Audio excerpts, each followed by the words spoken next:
Edellinen koti oli oikeastaan täydellinen. Se oli muokattu jo esteettömäksi ja saatu hyvin siihen apua esimerkiksi vammaispalvelulta, että mitä esteettömyys arjessa voi olla.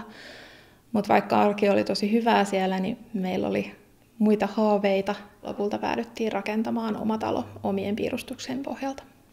Tultiin tänne käymään. Siinä vaiheessa oltiin oikeastaan piirretty jo varmaan miljoonia erilaisia pohjaratkaisuja, että mitä se meidän talo voisi olla. Mun reumasairaus on hyvin tollainen salakavala, se saattaa välillä viedä toimintakyvyn hyvinkin alas. Että miten se voi palvella meitä ja miten se voi olla sellainen, että se koti mahdollistaa mahdollisimman itsenäisen toimimisen ihan kaikissa erilaisissa tilanteissa.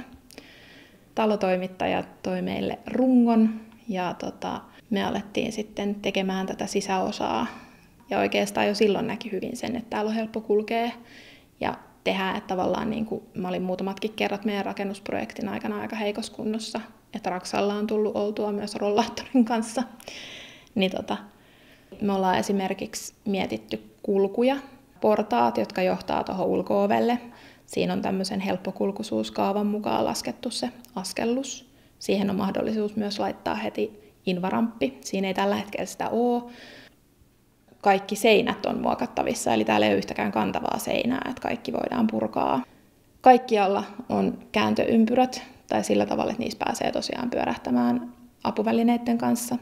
Kaikki mitoitukset on tehty sellaisia, että niihin on helppo päästä pyörätuolista käsin, ja myös se, että sit jos kulkee rollaattorin tai muiden kävelyapuvälineiden kanssa, niin ne ei ole tavallaan tiellä, vaan pääsee kulkemaan niille kaapeille, laatikoille, vessaan.